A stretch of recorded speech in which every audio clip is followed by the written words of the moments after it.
Сәлеметсіздер ме, құрметті оқырмандар?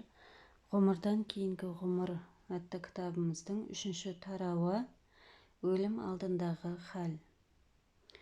Өлім үдерісіне қатысты ақпараттың барлығын гипнозда жатқан адамдардан алдым десем шындыққа жанаспас еді. Клиникалық өлімді басынан кешіріп, өлім алдындағы хәлді сезініп келген адамдардың да біразымен танысып, сұхбаттаса отырып көптеген мағлұматтарға қанық болдым. Жалпы клиникалық өлімнің болатынын ең алғаш әлемге жария еткен адамдар атақты зерттеушілер доктор Раймонд Моуди мен Элизабет Кюблер-Росс болған еді. Әңгіме өліп ажал табалдырығын аттап тұрғанда озық медицинаның жаңа жетістіктерінің арқасында өмірге қайта оралған адамдардың бастарынан кешірген хәлдері жайында болып отыр.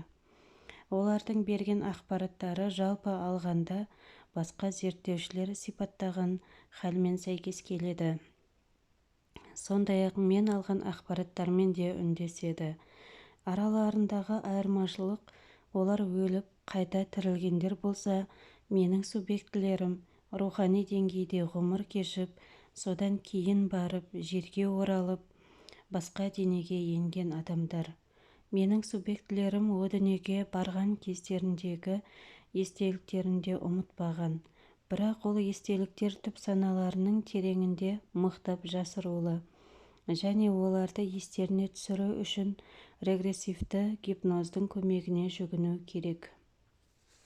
Менің айтып бергелі отырған оқиғам осы тектес жағдайлардың классикалық үлгісіне көп ұқсайды.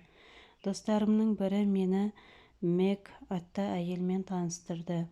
Олардың айтуы бойынша Мэгтің басынан кешірген ерекше қызғылықты оқиғасы бар екен. Көпшіліктің сыни талқысы мен мазағына ұшыраудан қорқып әңгімесін көпшілікке айтқысы келмейтін көрінеді. Өзі жақын араласатын бір-екі құрбысына ғана сырғып айтып беріпті. Мэгтің айтуынша өмірін түбегейлі өзгерткен осы бір аса мәнді оқиғадан соң оның мінезі мен болмысы да қатты өзгеріпті. Және айналасындағы барлық танысы мұны байқапты. Осыдан соң бұрынғы Мэг емес, мүлде басқа Мэгке айналдым, дейді екен құрбысына. Сондай-ақ осы оқиғаны бүге-шігесіне дейін тұтастай жадында сақтап қалуының да тегін еместігін айтады. Өмірінің ең ауыр кезеңдерінде қиналғанда, күйзелгенде, шешім қабылдауға батылы жетпегенде, не қорыққанда осы оқиға есіне түсіп, тез есін жиятын көрінеді. Маған да бұл естеліктерін айтып беру үшін оған ешқандай гипноздың қажет еместігін, онсыз да ол оқиға жадында мәңгілікке сақталғанын айтты. Әрине, кейбір ұсақ-түйек тұстары еміс-еміс есінде қалған. Бірақ сезінген хәлін ешқашан ұмыта алмастай болыпты. Өзінің ол оқиғаны түсінде емес, қиялында емес, анық басынан кешіргеніне де бек сенімді. Мэг 40-тың қырқасынан асып кеткен ересек әйел, тұрмысты, бірнеше баласы бар. Осы оқиғаға дейін ол менің зерттеулеріммен таныс болмаған. Өлім алдындағы хәл туралы естіп көрмеген.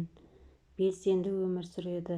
Қызығушылықтары да көп, бірақ басынан кешкен осы оқиғадан жаңа серпін алып, өміріне жаңа бір жарық нұр түскенін түсінген. Бүкіл өміріндегі оқиғаларды сол күнгі оқиғамен байланыста қарастырады. Біз ортақ досымыздың үйінде кездестік. Бір-бірімізбен тез табысып кеткеніміз сонша арамызда толық түсіністік пен үйлесімділік жібі жалғанғандай болды. Мэг менің қарсы алдыма қойылған орындыққа отырды. Алдын ала магнитофон дайындап қойған болатынмын. Ол өз оқиғасын айта бастады. Мен жаза бастадым. Оқиға суреттеудегі оның ойының дәлдігі, нақтылығына қайран қалдым. Әдетте әңгімешілердің көбісі тез келген нәрсені ұлғайтып көрсетуге құмар келеді ғой. Мектің әңгімесінде ондай басы артық нәрсе жоқ екен. Ол ұсақ-түйекті тұстардың өзін мүлт жібермеуге тырысып, барынша мұқият баяндады және өз есімін жасырын түрде берер болсам ғана жариялауыма рұқсат ететінін ескертті. Өз айтуымен жазылған сол оқиғаның ұзын ырғасы мынау. Бұл оқиға 1978 жылдың жазында болған еді. Мен хирургиялық ота жасататын болып ауруханаға түстім. Маусым айында өзімнің жеке кітап дүкенімді ашсам деп жүгіріп жүргем. Әдеттегі медициналық тексеріс үстінде дәрігерлер өкпемде ісік барын анықтады. Олар ісіктің қатерлі емесін анықтай алмағандықтан ота жасау керек деген шешімге келді. Бірден айта кетейін, өз басым естіген кезде-ақ ол ісіктің қатерлі емесін сезінгенмін. Сондықтан ота жасатқым келмей қорқыңқырап жүрдім.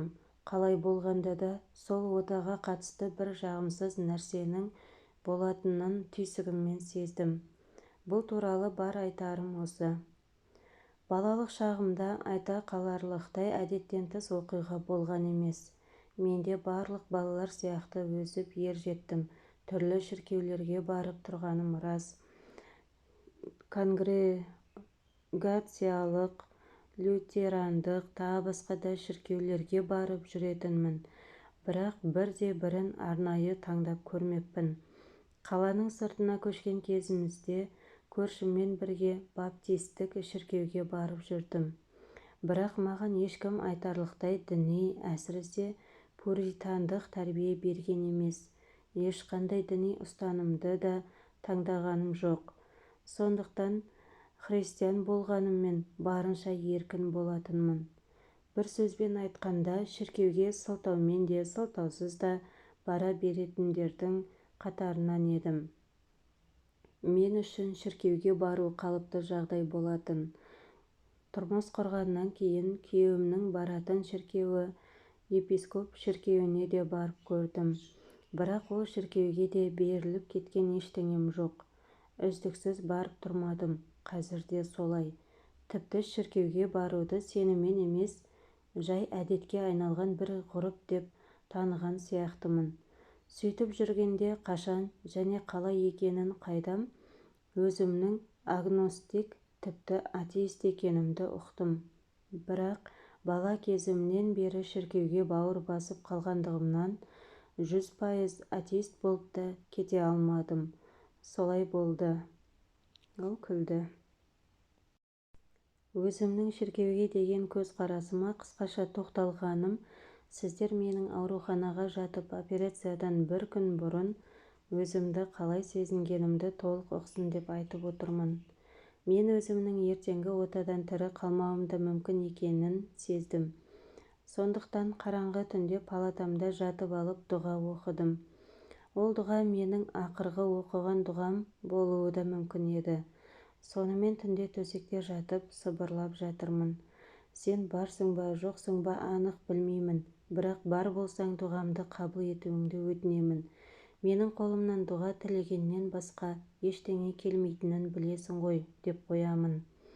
Өз өмірім жайлы ойлап жаттым. Барлығын есіме түсіргім келді. Рухани тұрғыда не істеп үлгердім өзі. Сөйттім де ары қарай, шынымды айтсам, мен сенің бар екеніңе сенбеймін, бірақ бар болсаң өтінемін. Маған көмектесші, дедім де қабырғаға жүзімді бұрып, менің сенбейтінімді кешіре көр. Бірақ өтірік айтып қайтейін, ешқашан сенің барлығыңа мүлтіксіз сене алмадым, деген сияқты бірдеңелерді айттым. Тілеген дұғамның ұзын ырғасы шамамен осындай болды. Ота мен ойлағандай емес, өте сәтті өтті. Бірақ отадан соң өзімді тозақта жатқандай сезіндім. Бүкіл денем шыдатпай қатты ауырды. Аурудың есімнен тандырғаны сонша, отадан кейін аурухана палатасында жатып, тек ауыртпайтын дәрі салып берсе екен деп армандадым. Мен мұның барлығын әңгіме тыңдаушыларға түсінікті болсын деп айтып отырмын. Сонымен маған салған димедролдың әсерінен бе екен, ақыл-ойым біресе тұманданады, біресе есімді жиямын. Әйтеуір қиналып жатырмын. Бәлкім әңгімеме сенбейтіндер бәрі түсінікті болды. Оған ақылынан адастыратындай етіп наркотикалық дәрі салып тастаған ғой, дейтін шығар. Ауруды басатын түрлі дәрілердің әсер еткенін алдыға тартуы да мүмкін. Бірақ ол екпелердің бұған еш қатысы жоқ. Шамамен интенсивті терапияның 3-ші күні көзім ілінді. Бір кезде өзімнің ұзын, қараңғы шатқалдың қазылған ұзын жыра сияқты түбімен кетіп бара жатқанымды байқадым. Тұла бойым жылынып сала берді. Бұл шатқал өмірімде көрген ең қорқынышты, ең қараңғы жер болса да, еш қорықпадым. Шатқалдың қабырғалары тау қыраттары секілді төбемнен төніп тұрды. Әдепкіде қашықтау сияқты еді, бір сәтте қатты жақындағанын сездім. Сосын қабырғаларға көзім түсті. Оларды тұтастай қап-қара шығар деп ойлағам. Неге екенін сарғылт қоңыр екен. Ал өн бойынан жап-жарық оттар жанып-сөніп құбылып тұрды. Сол сәтте бұл құбылыстың рухтарға қатысы барын түйсігіммен сездім. Бірақ не көргенім анық есімде жоқ. Есімде қалғаны олардың еш қауіпсіз және жағымды екенін сезінгенім. Шатқалдың түбімен жылжып келемін. Кенет алдымнан бір қабырға сияқты кедергі байқалды. Ол тұтастай тұманданып тұрды. Жақындай бере ұққаным, ол жарқабақты бөгетке ұқсайды екен. Шатқалға кіре берісті жауып тұрған қақпаға да ұқсаттым. Бірақ тарс жабық тұрған жоқ. Бір шетінен кішкентай саңылау қалдырған. Ол саңылаудан өтем деген кісі сыйған жағдайда да әрең өтерліктей. Айнала қалың тұман. Кенет қақпаның жанында адамдардың тұрғанын көрдім. 2 ер кісі тұр, және бір адамның сұлбасы тұманданып, анық байқалмайды. Бір кезде ол адамды тани кеттім. Ол тұман арасынан жарқ етіп атып шыққандай болды. Қызық, ол Вилли Вонка фильмінде ойнайтын актер Джин Уайлдер болып көрінді. Шаштары сондай бұйра-бұйра, ақ жейде, қара костюм киіп алған екен. Алдымен не болып жатыр деп ойладым. Содан соң өзімнің өліп бара жатқанымды ұқтым да қатты қорқып кеттім. Осы сәт костюмдегі кісі маған «Сен өлім алдындасың» деді. Иә, дәл солай айтты. Сен өлім алдындасың. Осы кезде ғана алдымда тұрған адамның өлім періштесі екенін түсіндім. Ол өзі оны айтпады. Бірақ мен солай түсіндім. Іштей одан сәл қорқатын сияқтымын.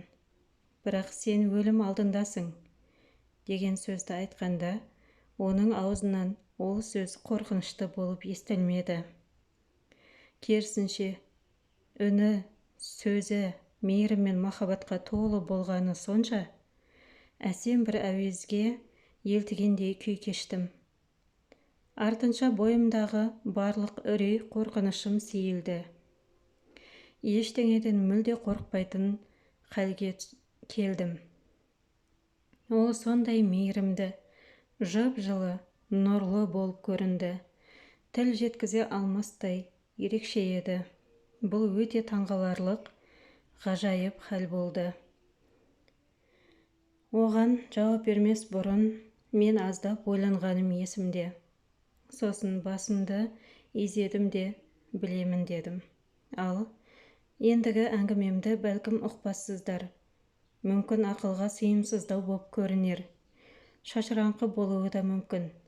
Бірақ ол барлық нәрсені бір сәтте еске түсіретінімнен. Бірақ өзіме айтылған нәрселерді нақты сөзбе-сөз айтуға тырысамын.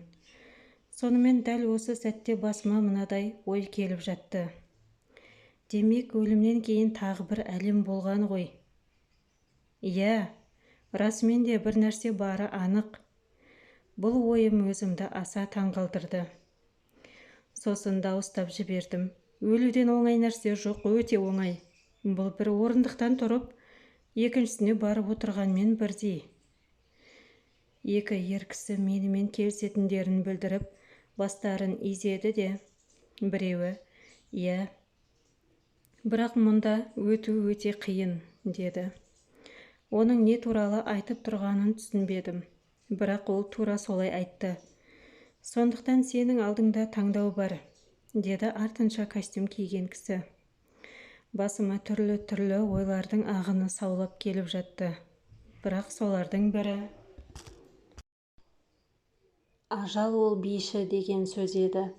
Өте қызықты, ерекше ой. Айтатыны жоқ. Қызық, бірақ мағынасыз болса да, нақты не естігенімді және сезінгенімді айтып отырмын. Мұндай таңдаудың екінің біріне беріле бермейтіні, сондай-ақ маған да екі қайтара берілмейтінін тек осы жолы, дәл осы сәтте ғана жалғыз мәрте беріліп тұрғанын ешкім айтпаса да түсініп тұрдым. Бұлардан өзге ажал періштесінің болмысы шын мәнінде мына костюмдегі кісі сияқты болмайтынын да сезіп тұрмын. Сондықтан мына костюм киіп тұрған кісі ажал періштесінің қызметін уақытша атқарып тұрғандай әсер қалдырды. Көлеңкелі тұман арасында бұл үшеуінен басқа да адамдар тұрды. Ол адамдар менің өткелден өтуіме көмектесу үшін арнайы келіп тұрғандай болды. Олардың бірі, «Сонымен нені қалайсың? Қаласың ба, әлде кетесің бе?» деп сұрады. «Қалғым келеді», дедім. Бұл солармен қалғым келгенін білдіргенім еді.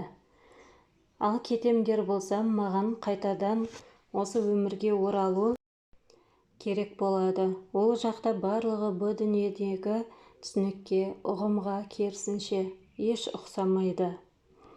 «Сенің қалғың келе ме? Кеткің келе ме?» деп қайталады сұрағын. Маған сол жер бір ғажайып әлем сияқты көрінді де, сонда қалып қойғым келді. Ол терең демалды. «Менің қалғым келеді», деп жауап бердім. Оның сөздері нақты есімде жоқ, бірақ ол шамамен «Сен өз таңдауыңды жасамас бұрын мына нәрсені білуің керек» деді де, маған көз жасына ие бола алмай, қайғыдан қан жұтып отырған анамды көрсетті. «Сенің анаң үшін бұл үлкен соққы болады», деді әлгі адам.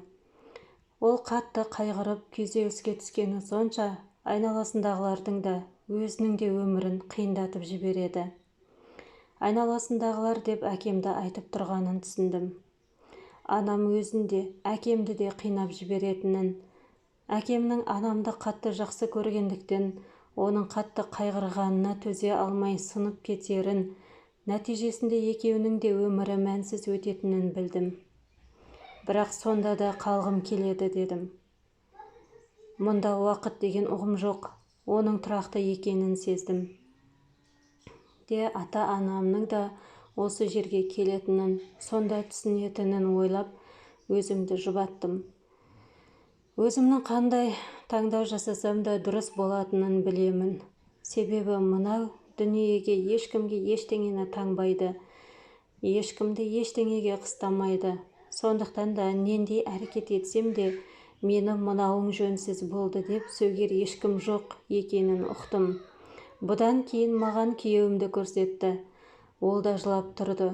Өзімнің оны мұншалықты сүйетінімді қалай білмегем деп қояды. Артынша күйеуіммен өткізген бүкіл тамаша ғажайып сәттерімді көрдім. Оған да менсіз өте қиын боларын түсіндім. Сөйте тұра тағы да қалғым келеді дедім. Себебі біршама уақыттан соң олардың барлығы осында менің қасыма келерін біліп тұрмын. Және сол кезде өздері менің таңдауымның осылай болғанын түсінеді деп ойладым. Сосын ол тағы айтты. Ал балаларының жағдайы жақсы болады. Аман саушылықта болады. Бірақ олар сенің жоқтығыңнан өздеріне бұйырған көп нәрсеге қол жеткізе алмай қалады. Мен тағы да қалғым келеді дедім. Ең бастысы балаларымның аман есен ер жететінін анық білемін. Иә, менің жоқтығым қатты білінер, бірақ қалай болғанда да өз жолдарын тауып жетіліп кетеді. Осында қалу менің қалауым болды. Бар ықыласыммен қалғым келіп тұрды.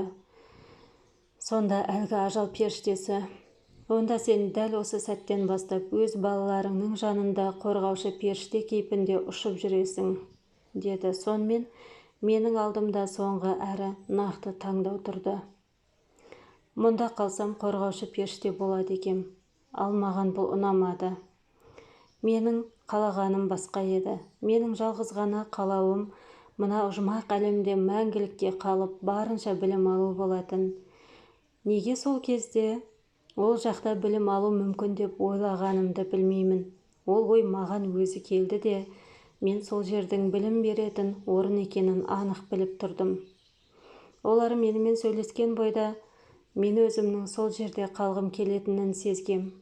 Өзімді толғандырған бүкіл сұрақтың жауабын сол жерден табатынымды да білдім.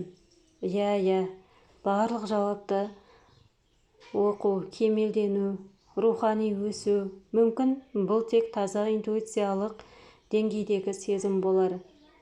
Бірақ мен өзімнің тек сол жерде қалғым келетінін анық білдім.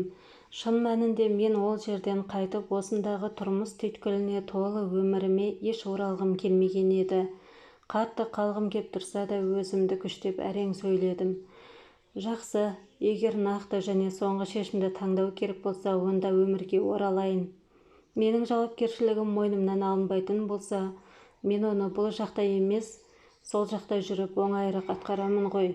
Бұл жақта тек ойша ғана сөйлесіп, балаларымның қасында елестей көлбеңдеп жүргенше, қастарына барып міндетімді атқарайын.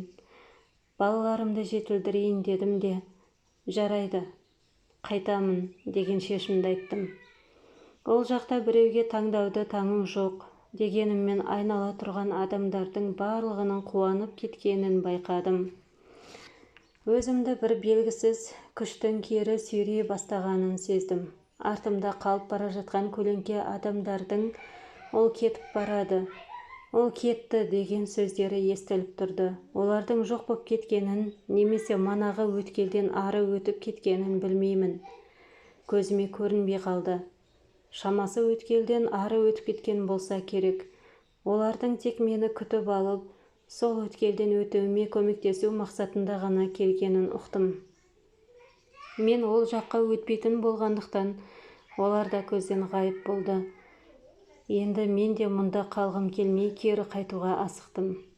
Сол сәтте қалған адамдардың бірі: сен кетпес бұрын, саған сен білуге тиісті бір сырды ашқымыз келіп тұр. Бізбен жүр, көрсетейік, деді. Аяқ астынан басқа бір жерден бірақ шықтым. Бұл жер енді баяғы шатқал емес, бір шалғынды аула сияқты көрінді. Ауладағы дөңгелене қойылған орындықтарда бірнеше адам отырды. Нақты санын білмеймін, бірақ 8-10 адам анық бар. Арасында ерлер де, әйелдер де бар. Маған бұл адамдар менің мәселеме бола жиылған мәжіліс алқасы сияқты болып көрінді. Әр адамның жанына алаңдайтын арнайы құрылған алқа болатынын білдім. Бұл адамдарды жаздың жайма шуақ күні түстен кейінгі уақытта шіркеу артындағы бақта жексенбілік мектептің мәселелерін талқылауға жиналған протестанттық мектеп мұғалімдеріне ұқсаттым. Олардың жүздерін көре алмадым. Бірақ арасындағы біреуі ұстаздың қызметін атқарып отқандай көрінді. Ұзын жең ақ жейдесінің 2 жеңін шынтаққа дейін қайырып қойыпты. Әдетте қатты ыстық күндері Құдайдың сөздерін үйрететін ұстаздар солай жүруші еді ғой. Ол мені ағаш көлеңкесінде отырған қара нәсілді бір қыз баланың қасына ертіп келді де, қыздың білегін шымшып алғандай қимыл жасады. Қыз да артынша өз білегін шымшып ұстап тұрды. Ал ұстаз маған қарап: адамның терісі жай ғана нәрсе. Сенің теріңнің түсі қандай болғаны маңызды емес, түк маңызы жоқ. Тері деген жай жамылғы, қабық. Мұның түкке тұрмайтынын ұққанда тіпті күлкі қысады, деді де екеуі күлгендей болды. Мен бұларды маған неге айтып тұр? Мұны онсыз да білемін ғой деп ойладым. Сөйткенше болмай басқа жерде тұрдым. Қасымда сол ұстазым бар. Жолдың бойында тұр екенбіз. Қасымыздан екі жігіт өтіп бара жатыр. Түрлері үндістерге ұқсайды екен.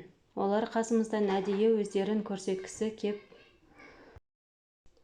өтіп бара жатқандай көрінді. Соларға қарап тұрғанымда кенет қасымда тағы біреудің тұрғанын байқадым, өзімнің тұрғанымды. Мен өте үлкен, әдемі, нұрлы, ішінен сәуле шашып, жарқырап тұрған шарды сфера көрдім. Оның өзім екенін біліп тұрдым. Мен оны айналып өттім де ішіне кірдім. Иә, өз ішіме сол жарық шашқан шұғылалы шардың ішіне кірдім. Мен қолдарыммен сол шардың жоғары жағынан кіргенін көрсетті де, оның бойымен диагонал бойынша төменгі жағына дейін қолын апарды. Мен ол шардың ішін толық аралап шыққан бойда өзімнің барлық сұрақтарыма жауап табатынымды, яғни өзімді өзім танитынымды білдім. Және өзімді таныдым. Бірақ шарға енген алғашқы минутта бір сәт іркіліп қалдым. Құдды бір ғажайып жерге, өте жағымды, аппақ әлемге кіріп кеткендей болдым. Басыма, міне, мен орталық нүктеге кез келген секундта жете аламын деген ой келіп тұрды. Сосын шардың тап орталық нүктесіне жеттім де, артынша диагонал бойымен жоғарыдан төмен қарайғы бағытта екінші басынан бір-ақ шықтым.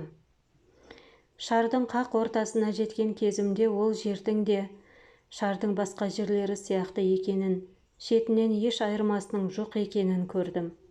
Қысқасы, ортасы да шардың шеткі аймақтары сияқты доғаланып тұрды. Бірақ мен қай жер шардың ортасы, қай жер шеті екенін біліп, түсініп тұрдым.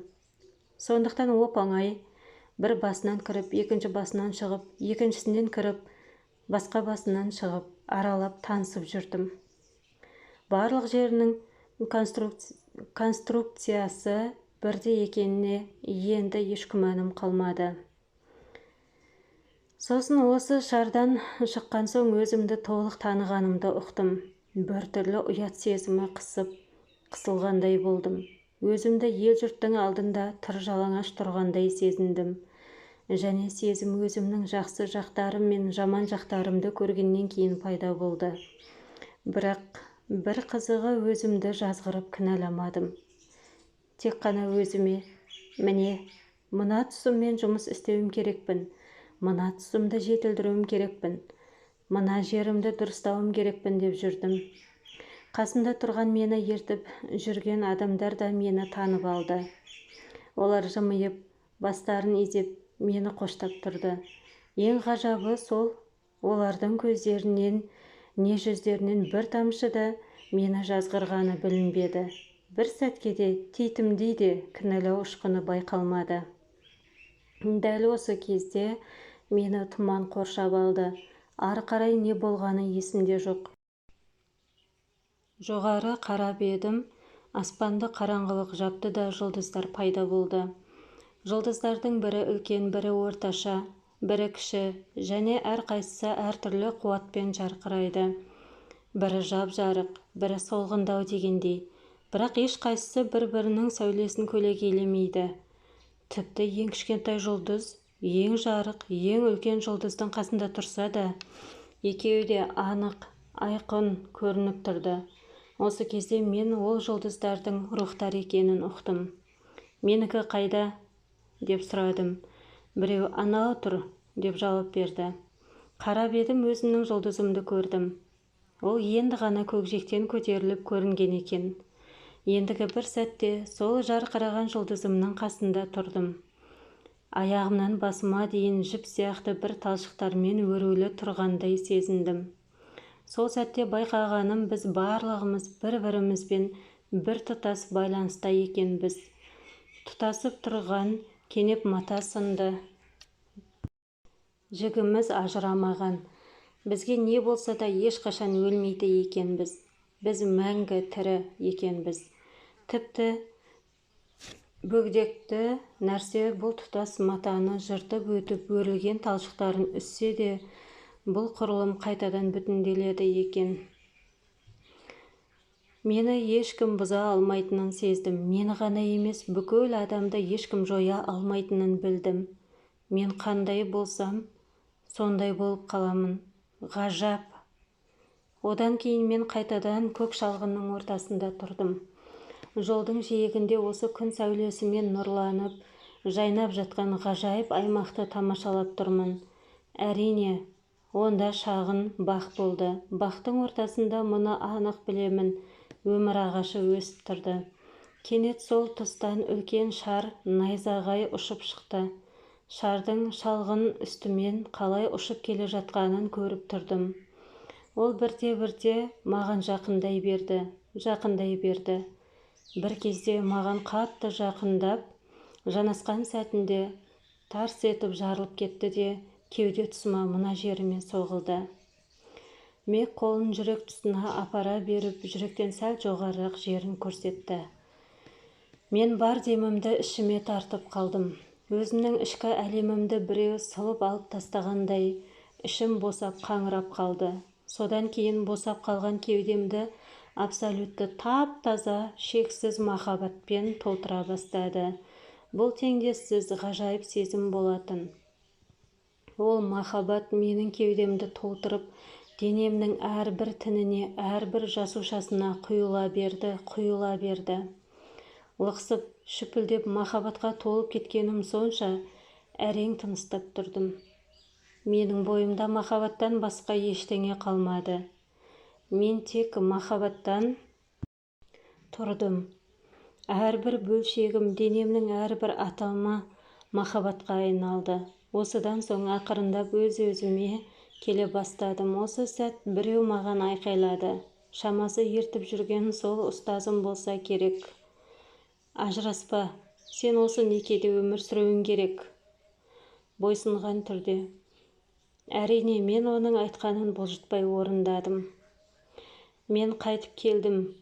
Аурухана палатасында ояндым және маған қарап отырған медбикені көрдім.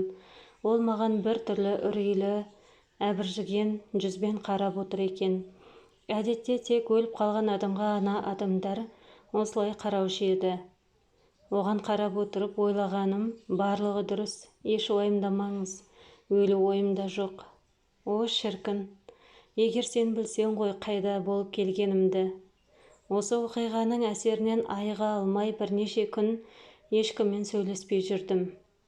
Кейін Мектің осы оянар сәтіндегі эпизодты өзара талқылап отырып, Мек өліп қалғандықтан медбике сасқалақтап, солай қараған болуы керек деген тұжырымға келдік.